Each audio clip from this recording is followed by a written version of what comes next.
Imagine this. You are a seasoned explorer, a pioneer venturing into the last uncharted regions of the Earth. As you soar over the vast, frozen expanse of Antarctica, the relentless cold grips your aircraft. Suddenly, your instruments go haywire. The compass spins wildly, and the radio hisses with static.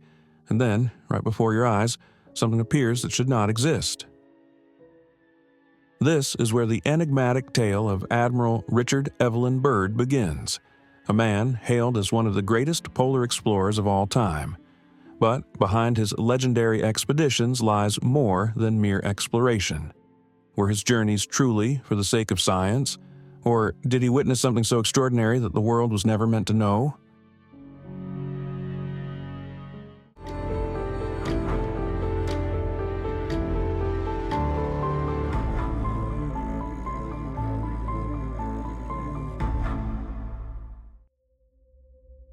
It is said that Byrd kept a diary, one that was never meant to be seen by the public. Years after his death, it mysteriously surfaced, filled with astonishing revelations. Allegedly, in 1947, he flew over the North Pole and stumbled upon a world beyond human comprehension, a lush valley, colossal creatures long thought extinct, and an advanced civilization thriving beneath the Earth's surface. According to accounts, his aircraft was intercepted by strange flying machines and forced to land. There, he was greeted by enigmatic beings who called themselves the Masters of the Inner Earth. Their message was dire, a warning to the surface world. Nuclear weapons threatened not only humanity's future, but also the very existence of their hidden sanctuary. Byrd's diary is said to contain detailed accounts of the fabled Inner Earth.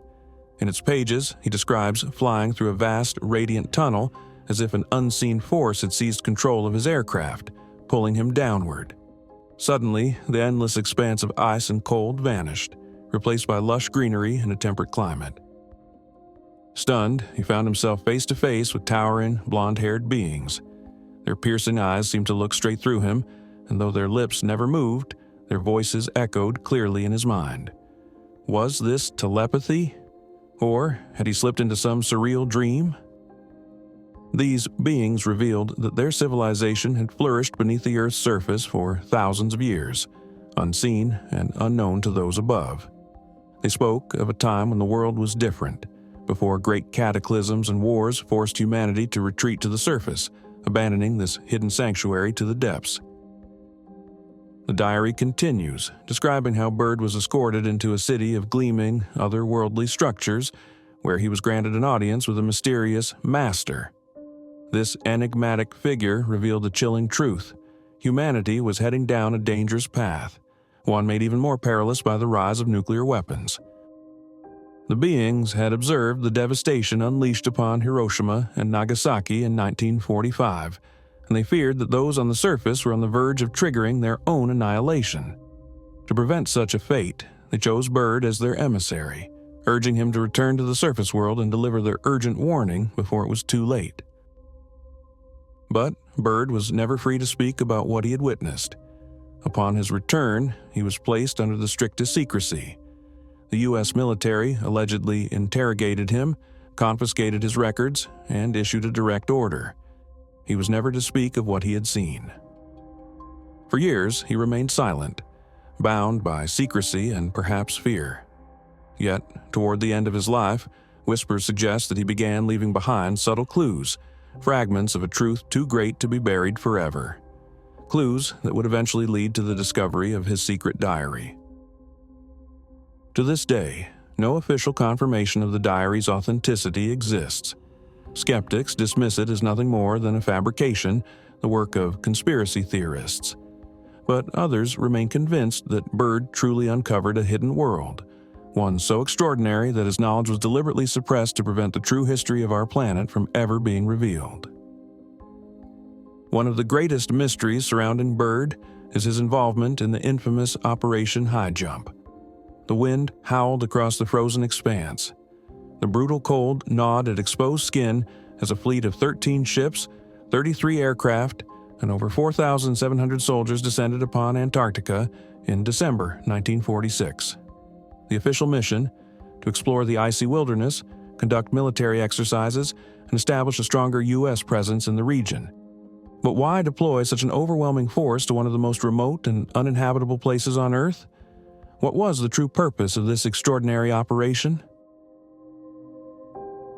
Admiral Byrd stood on the deck of the USS Philippine Sea, staring into the endless, frozen horizon. The air was eerily still, the silence only broken by the distant howling of the Antarctic winds. His mission was clear, but deep down, he knew this was no ordinary expedition. In the following weeks, U.S. Navy aircraft conducted extensive aerial reconnaissance, capturing vast images of the icy landscape, while search teams pushed deeper into the uncharted interior of the continent. Then it happened. The sightings began. At first, they were nothing more than whispers among the soldiers, strange lights flickering in the distance, unexplained shadows moving across the ice, eerie figures on the horizon that defied logic. But soon, the murmurs turned into alarm, and alarm descended into chaos. Without warning, disc-shaped craft emerged over the fleet, moving with impossible speed. They weaved effortlessly through the air, toying with the fighter planes that scrambled to intercept them. Then, the attack began. Panic erupted. Sailors shouted in terror as a blinding beam of energy shot from one of the unidentified craft, striking an F-4F Wildcat. In an instant, the aircraft was engulfed in flames, disintegrating mid-air. The USS Brownson, a destroyer, took a direct hit. Its hull shattered, leaving it crippled in the freezing waters. Byrd's fleet was in a hopeless situation. The mysterious attackers were impossibly fast, highly maneuverable, and seemingly untouchable. Within weeks, the entire expedition was abruptly terminated. The soldiers evacuated Antarctica in a frantic retreat, as if they had witnessed something too terrifying to ever be revealed. Later, upon returning to the United States, Byrd gave a cryptic interview. His warning was unsettling. The United States must prepare for a new threat, flying machines emerging from Antarctica.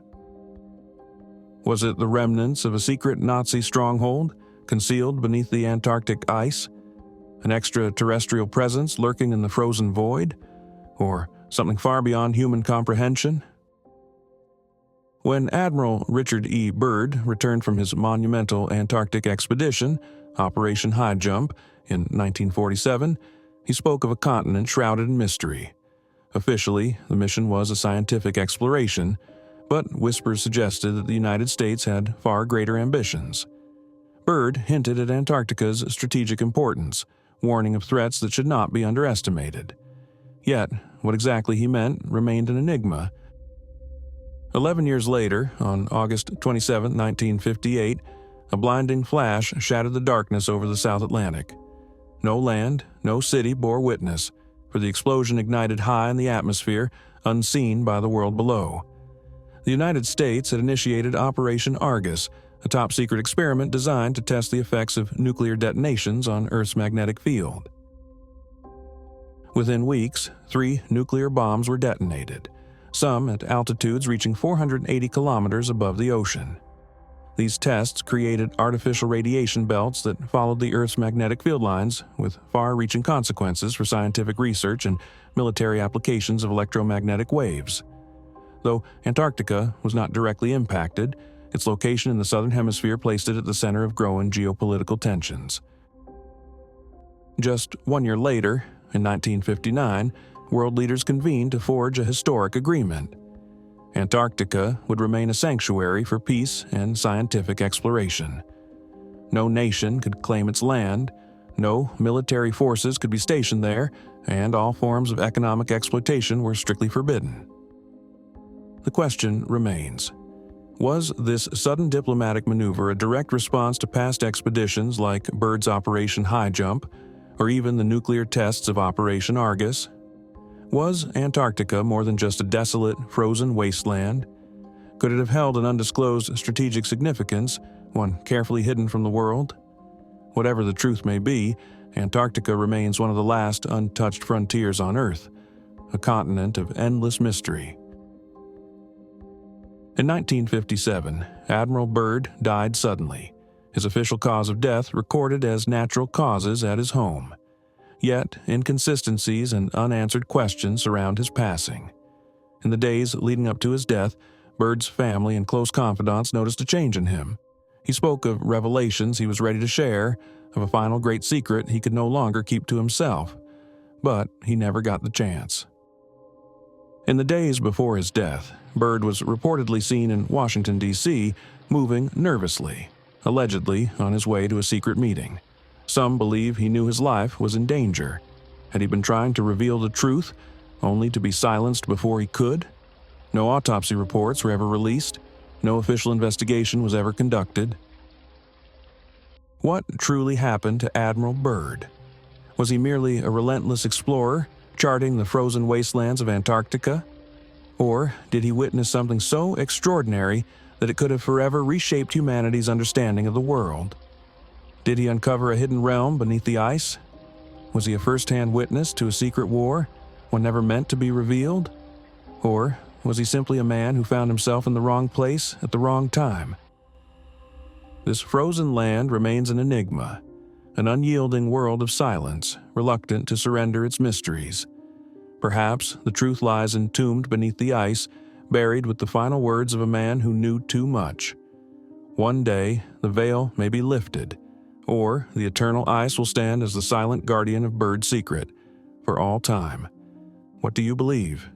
Was Byrd merely an explorer, or a witness to an unimaginable truth?